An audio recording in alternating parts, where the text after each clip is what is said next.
Presiden Joko Widodo resmi menyatakan pemberlakuan pembatasan kegiatan masyarakat dihapuskan. Lantas bagaimana rencana pengawasan masyarakat? Saya akan membahasnya bersama Jubir Kemenkes Republik Indonesia, Muhammad Syahril. Selamat malam, Dok.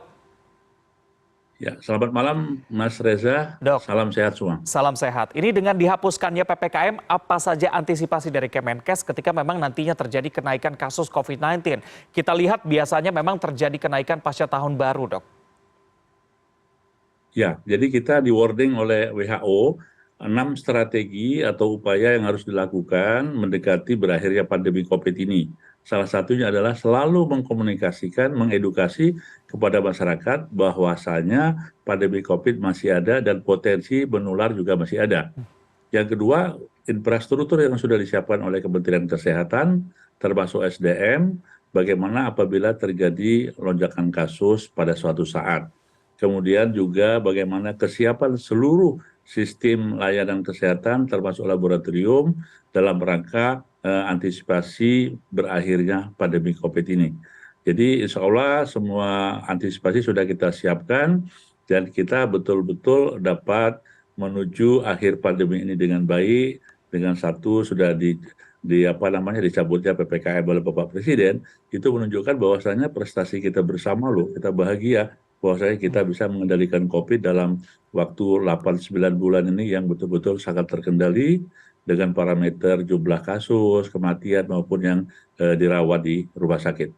Oke, baik Dok, ini berkaca pada negara-negara, beberapa negara kan kasus COVID-nya meningkat begitu ya. Dan tahun baru biasanya waktu yang tepat bagi warga untuk berlibur ke luar negeri. Nah, akankah ada kebijakan terbaru, misalnya tes COVID-19 bagi pendatang dari negara-negara yang justru kasus COVID-nya sedang tinggi, Dok?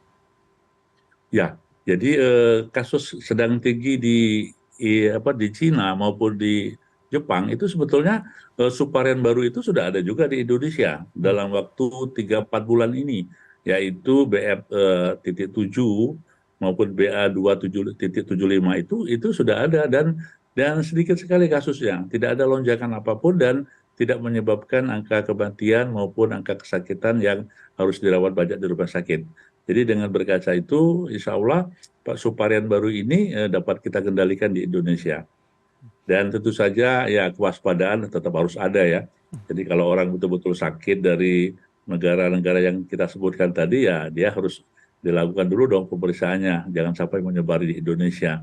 Tapi dalam suasana biasa kita tadi sudah disampaikan oleh Bapak Presiden maupun Bapak Menteri, kita biasa saja tidak terlalu membuat aturan khusus dengan negara-negara yang saat ini terjangkit COVID yang lonjakannya sudah ada. Oke, baik Dok. Ini kan dalam keterangan yang disampaikan oleh Menkes di Istana tadi juga dikatakan bahwa pemerintah akan mengeluarkan aturan baru mengenai mekanisme pelaksanaan tes PCR dan juga rapid antigen. Seperti apa bentuknya, Dok? Jadi begini, dengan dicabutnya PPKM, maka peran masyarakat nanti akan diberikan lebih besar. Artinya masyarakat juga harus betul-betul aware dengan keadaan ini, termasuk apabila dia bergejala, itu dapat melakukan self assessment dengan melakukan tes antigen di beberapa tempat yang ada.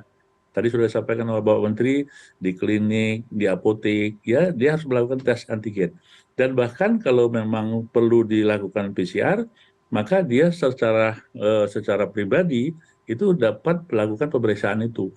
Jadi ada kesadaran masyarakat dengan gejala-gejala yang dia ada, yang selama ini kita tahu, batuk, pilek, demam, sakit tenggorokan, maka dia lakukan tes itu secara mandiri. Hmm.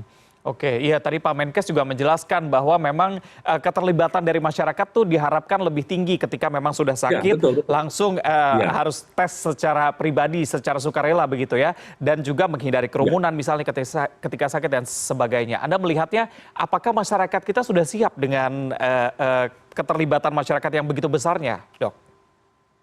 Ya, saya kira kita dengan pengalaman 3 tahun, kita yakin ya, masyarakat Indonesia saat ini pun sebetulnya, contoh kasus sederhana Mas ya, pakai masker. Masih banyak loh masyarakat itu yang dia tidak mau buka masker di tempat-tempat yang memang dia ragu. Dan dia masih merasa kalau dengan masker aman gitu ya, pede dia. Ini salah satu bentuk aware dari masyarakat, termasuk dia betul-betul bagaimana menghindari kerumunan yang memang potensi bisa terjadi, penularan penyakit, Hmm. ya. Dan cuci tangan saya kira sudah menjadi kebiasaan. Nah, tentu saja hal ini menjadi modal dasar kita. Artinya pandemi COVID membuat suatu perilaku yang sangat bagus terhadap masyarakat, terhadap kesadaran penularan penyakit COVID ini. Tetapi protokol kesehatan itu bukan hanya untuk COVID ya, tapi seluruh penyakit menular dapat dilakukan dengan protokol kesehatan itu. Oke, memang harapannya masyarakat sudah terbiasa selama hampir 3 tahun ini begitu ya dengan protokol kesehatan tadi Betul, yang ya, juga bisa digunakan untuk penyakit apapun gitu ya dok ya? ya, ya. Ya dok, ini pasca PPKM dihapuskan, apakah nanti ada perubahan ketika masyarakat positif COVID-19 misalnya mengenai telemedicine dan sebagainya dok? Oh, tidak ya. Tadi kan sudah disampaikan oleh Bapak Presiden, Hmm. kedaruratan kesehatan masyarakat atau bencana COVID-19 ini belum dicabut loh ya. Artinya apa? Pengendalian COVID-19 ini masih ada dalam pemerintah pusat, termasuk supporting atau dukungan-dukungan apapun.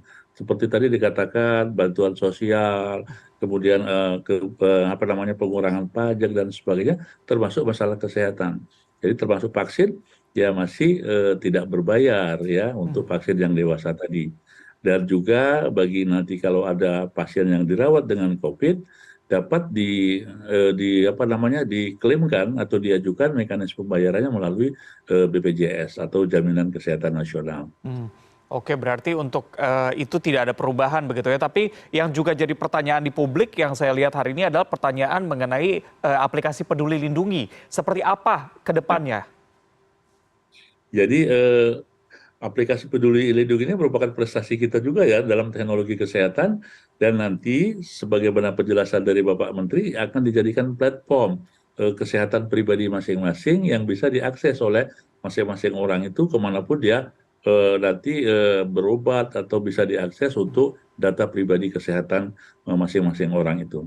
Oke. Baik dok, jika kita bicara soal vaksinasi begitu untuk anak-anak, seperti apa ke depannya dok? Ya, jadi vaksinasi ini adalah suatu upaya melakukan pencegahan Hmm. penyakit-penyakit menular yang bisa dicegah dengan imunisasi, ya. Salah satunya dengan COVID ini. Jadi COVID ini pun penyakit menular yang direkomendasi bukan hanya dewasa, kepada ada anak. Dan saat ini kan sudah ada vaksin yang sudah melalui izin dari BPOM, ya Badan POM, yang nanti dapat digunakan oleh anak-anak kita yang usia di bawah 6 tahun. Kalau 6 sampai 12 kan sudah ada ya. Nah, ini bentuk dari kemajuan teknologi kita, bahwasanya vaksinasi di Indonesia sudah bisa dilakukan juga pada anak-anak di bawah 6 tahun. Oke. Baik, ini kan salah satu upaya untuk mengurangi dari penyebaran COVID-19 yang cukup masif adalah dengan vaksinasi booster juga. Nah, untuk booster ke depannya seperti apa? Apakah seperti sebelumnya juga akan ada tempat-tempat yang disediakan khusus, atau justru setelah kita memasuki masa transisi, booster dan juga vaksinasi untuk anak ini hanya ditempatkan di tempat-tempat tertentu saja? Kita saat ini sedang mengejar target cakupan vaksinasi booster pertama, ya. Booster pertama, yang kita kan baru sekitar 27%. Kita berharap bisa mencapai di atas 50%, syukur 70%. Ya. Kemudian untuk booster kedua, ya, itu untuk lansia dan comorbid dan tenaga kesehatan. Nah, tentu saja kita berharap pencapaian cakupan ini agar betul-betul di atas standar tadi atau mencapai standar, maka harus digerakkan. Tidak cukup kita menunggu pasif di suatu tempat. Tadi Bapak Presiden juga sudah mengumumkan, ayo dong kita giatkan lagi sentra vaksinasi, karena vaksinasi adalah bagian dari bagaimana kita mempersiapkan diri jauh lebih matang untuk mengakhiri pandemi ini. Sehingga masyarakat itu mempunyai kekebalan yang bagus ya terhadap COVID ini. Walaupun ada COVID dengan varian apapun, maka insya Allah tidak terlalu berat orang tersebut apabila terinfeksi. Baik dok, dengan dihapuskannya beberapa pembatasan kegiatan masyarakat, serta tadi Anda juga katakan akan ada lokalisasi untuk vaksinasi, begitu ya. Seberapa optimis ini bisa mengejar dan juga masyarakat sukarela untuk datang ke sana? Dan satu lagi pertanyaan dari masyarakat, apakah nantinya memasuki masa transisi ini vaksinasi akan tetap gratis, Dok? Ya, jadi kita harus optimis karena kita harus meyakinkan betul pencegahan penularan dan pengendalian dengan protokol kesehatan dan vaksinasi. Ini hal yang sangat menjadi pegangan bagi kita semua dan tidak bisa kita, wah hanya protokol kesehatan, imunisasi tidak. Semua harus bareng-bareng. Nah, apalagi sekarang udah difasilitasi oleh pemerintah dengan gratis, tentu saja masyarakat harusnya memanfaatkan kesempatan ini untuk melindungi diri masyarakat itu sendiri. Ya. Oke, baik baik. Berarti harus tetap optimis begitu ya. Yang terakhir, Ya, ya. Dok, strategi dari Kemenkes ke depannya apa sih pasca penghapusan PPKM ini? Ya, tetap kita mengawal ini, Pak ya. Ini kan fase awal nih. Fase berikutnya kita ingin bagaimana status darurat itu kalau akan dicabut juga. Ya kan? Karena kita kan tidak ingin kita semuanya masih darurat terus gitu ya. Lepas kita bebas memang sudah terkendali betul masuk endemi. Endemi itu artinya begini, Mas. Jadi COVID itu masih ada di sekitar kita, tetapi dia tidak menimbulkan dampak yang besar, resiko yang besar, apakah terhadap kesehatan maupun ekonomi, sosial dan sebagainya. Jadi kita hidup berdampingan dengan COVID, tetapi kita bisa mengendalikan itu. Seperti halnya penyakit yang lain, influenza, tuberkulosis, kita kan di sekitar kita ada penyakit itu dan kita bisa berdampingan dengan itu. Tentu saja berdampingan dalam arti kata kita bisa menghindari, mencegah, dan bagaimana mengatasi apabila kita sakit, itu intinya. Baik, ini harapannya euforia kebebasan masyarakat juga harus tetap dijaga dengan protokol kesehatan yang tidak lepas begitu ya. Terima kasih Jubir Kemenkes Republik Indonesia Muhammad Syahril sudah bergabung bersama kami di CNN Indonesia Prime News. Selamat malam, salam sehat. Selamat malam Mas Reza, salam sehat semuanya.